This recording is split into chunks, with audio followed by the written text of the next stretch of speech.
Buenas tardes, hoy veremos el tema el Estado y su intervención en la economía y también vamos a ver el concepto de Estado social de derecho. Para empezar, es importante que nosotros conozcamos el concepto de gobierno. Gobierno es el conjunto de instituciones políticas, leyes y prácticas a través de las cuales se realiza la actividad de gobernar y se regula el funcionamiento de la sociedad. Nosotros lo conocemos como el sector público. ¿Cuáles son los principales objetivos de este sector público? Yo nombro tres. Proteger las libertades individuales, velar por el cumplimiento de las normas y promover el bienestar de la sociedad como un todo. Para poder cumplir estos objetivos, el gobierno requiere de tres aspectos importantes. Contar con un importante volumen de ingresos, decidir la mejor manera de gastar esos ingresos y una política fiscal que permita saber cómo se obtendrán esos ingresos y cómo se van a gastar esos ingresos. En cuanto a lo que tiene que ver con ingresos, nosotros tenemos que entender que los ingresos provienen que el gobierno, eh, que esos ingresos provienen de dos fuentes principales, son los ingresos corrientes y los recursos de capital. Los ingresos corrientes encontramos los tributarios y los no tributarios. Los tributarios son los llamados impuestos y los no tributarios tienen que ver con tasas, contribuciones y otros rubros. Los recursos de capital tienen que ver con los recursos que provienen de extraer sus propios activos. ¿Cómo se gastan estos ingresos? Ahí entra un concepto importante que tiene que ver con el presupuesto general de la nación, en este caso. El presupuesto tiene que ver con cómo se obtienen, pero también cómo se gastan. Generalmente en este presupuesto se nombran gastos de inversión, gastos en cuanto a funcionamiento y servicio de deuda.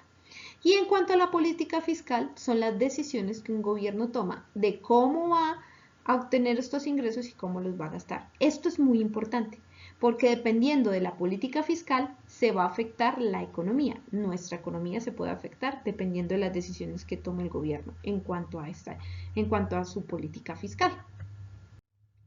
Para poder entender mejor este tema, es importante entender que el gobierno es un agente económico. ¿Por qué? Porque desarrolla actividades de consumo, ahorro y labores productivas, como ya lo mencionamos en la diapositiva anterior. Nosotros tenemos varios niveles de gobierno.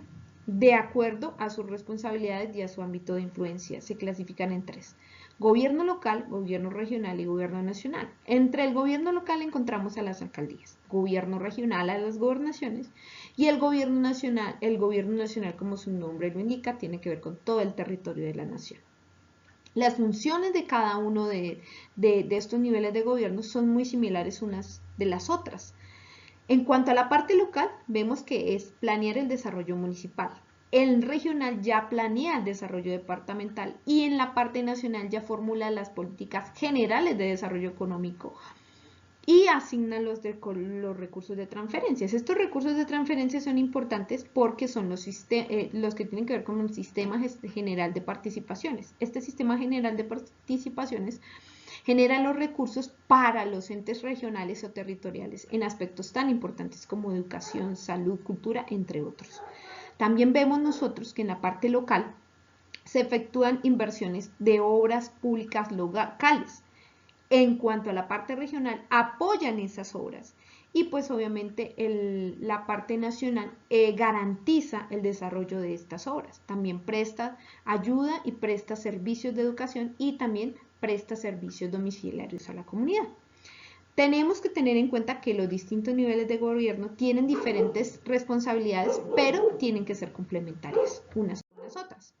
Aquí hay un concepto importante que tenemos que tener en cuenta para entender el porqué de todo lo que mencionamos, que es el Estado Social de Derecho.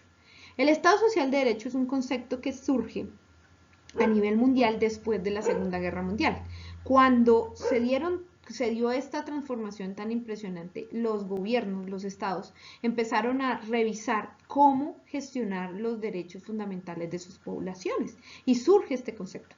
Este concepto fue trasplantado en Latinoamérica más o menos a finales del siglo XX.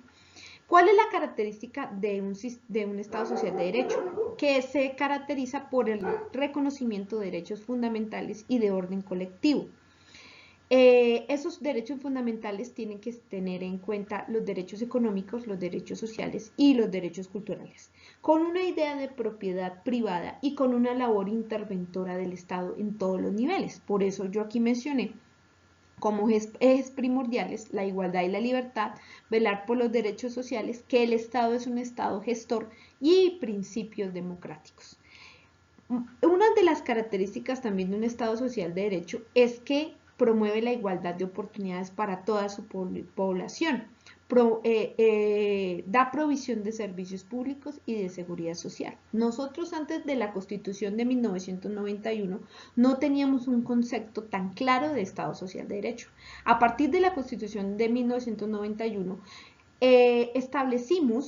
nos establecimos como un Estado social de derecho, ¿sí? Y eso permitió que se establecieron varias garantías. Una de las garantías que se estableció fue la tutela y las acciones populares, que primordialmente son mecanismos de protección. También se fortalecen instituciones como la Corte Constitucional y la Defensoría del Pueblo.